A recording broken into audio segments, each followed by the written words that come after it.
secretário de Desenvolvimento Regional, secretário de Saúde, estão a caminho para coordenar esse trabalho de resgate, coordenar a comunicação às famílias e também dar um apoio, tudo que for necessário aí nesse momento de dor e de muitas perguntas, né, gente? Aqui para mim na tela já está o Gerardo Portela, que atendeu aqui ao nosso chamado para a gente tentar, né, dentro de muita responsabilidade, pés no chão, o que pode ter provocado, né, esse acidente tão grave. O Gerardo Portela é especialista em gerenciamento de risco.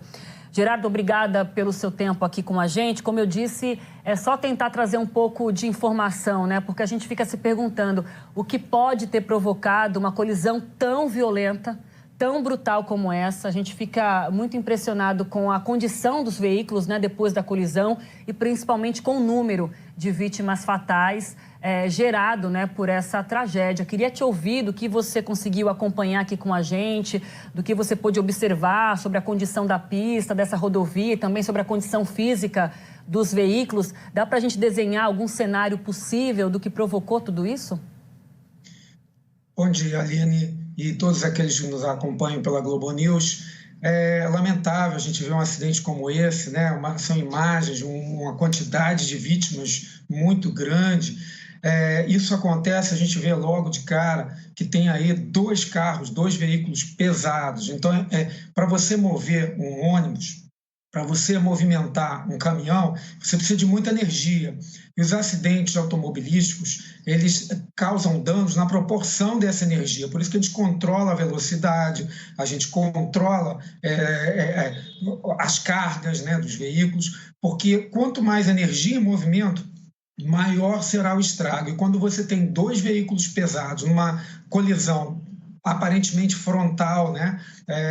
O desastre toma proporções muito elevadas. Gerardo, vou te interromper rapidinho, te peço para continuar aqui comigo. A gente vai se conectar agora lá em São Paulo com o Dr. Jean Gorenstein, secretário estadual de saúde, ele que está se preparando para entrar no helicóptero para seguir para essa região do acidente, para o local do acidente, num trabalho ali de coordenação com relação ao resgate, à comunicação às famílias. Dr. Jean Gorenstein, agradeço imensamente a tua disposição no momento tão complicado aí de embarque para essa região de São Paulo, para dar conta de tudo que uma situação como essa demanda, né, de atendimento, de comunicação, de suporte.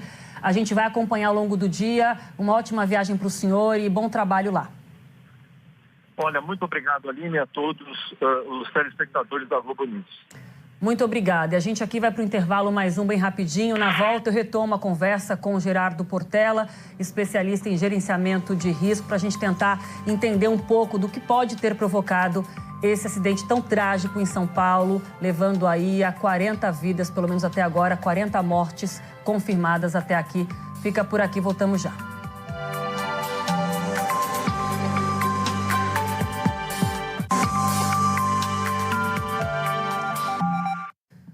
Estamos de volta trazendo novas atualizações desse acidente gravíssimo hoje mais cedo numa rodovia do interior paulista, uma colisão brutal entre uma carreta e um ônibus. Subiu para 41 o número de mortos nessa tragédia. Apurações ainda acontecendo para tentar buscar as causas dessa colisão. A perícia vai ter início daqui a pouquinho. As equipes de resgate ainda fazem a remoção dos corpos. Não há sobreviventes, mas nesse local, né? Mas há 11 feridos em atendimento em 3 hospitais dessa região e há um chamamento também por parte do governo de São Paulo para doação de sangue. Quem puder e tiver em qualquer ponto do estado, não só na região do Hemocentro de Botucatu, que vai receber esse sangue para o atendimento a essas vítimas. Mas quem estiver em qualquer ponto de São Paulo, do estado, que possa seguir até um Hemocentro, ao endereço dessas unidades no site da Secretaria Estadual de Saúde, se desloque até lá, porque o estoque de sangue está baixíssimo, segundo o governo de São Paulo.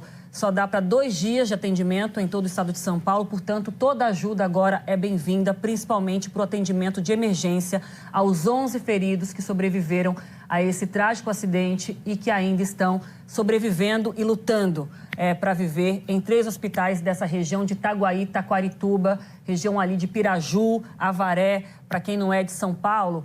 E eu recebo mais uma vez o Gerardo Portela, que é especialista em gerenciamento de risco. A gente estava conversando, Gerardo, peço perdão pela minha interrupção, para a gente ouvir o secretário de Saúde. E você comentava, trazendo aí um primeiro olhar sobre esse acidente, destacava o tamanho dos veículos envolvidos, né? Um caminhão, um ônibus, veículos muito pesados. O que dá para a gente tirar de alguma conclusão inicial em relação ao que aconteceu ali? Aline, quanto maior a energia envolvida no acidente, maiores são as consequências, maiores são os danos. Logo de cara, a gente vê aí 3 pontos de atenção. O primeiro deles, as condições da pista. Ela estava bem sinalizada? Havia algum problema no asfalto? Essa curva, ela está bem desenhada? Ela tem algum histórico de acidente? Então, esse é um ponto de interesse para a investigação. O outro ponto importante, a condição dos veículos. Eles estão em bom estado de manutenção, estavam funcionando perfeitamente, a questão dos freios, as condições mesmo de funcionamento do equipamento, tanto o caminhão quanto o ônibus. E o terceiro ponto, que geralmente pesa mais, é a questão do erro humano, da falha humana. Pela característica dos veículos, um caminhão e um ônibus, os motoristas têm que ser motoristas profissionais, com treinamentos de direção defensiva.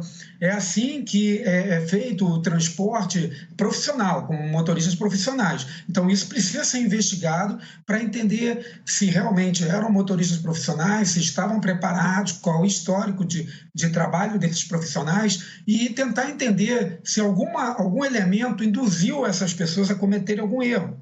Infelizmente, esses erros humanos, eles acontecem durante uma viagem, durante uma atividade de risco. Só que eles não podem virar uma tragédia. Você precisa ter sinalização na pista, você precisa ter um equipamento que responda a uma situação de emergência, com um bom freio, com andar numa velocidade correta, bem indicada e sinalizada na pista.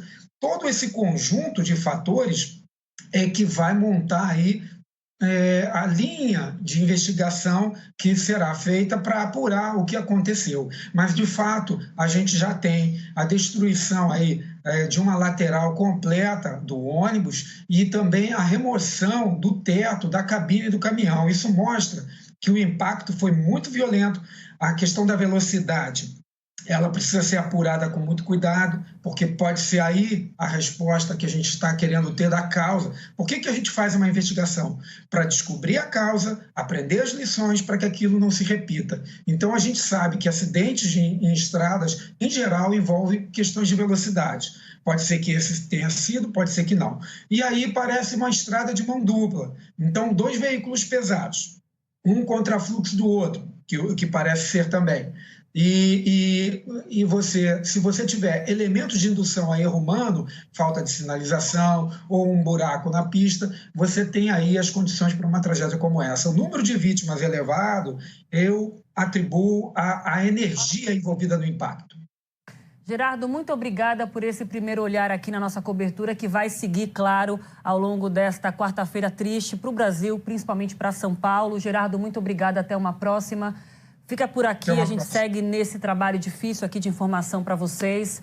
Estúdio I está chegando, eu espero vocês amanhã.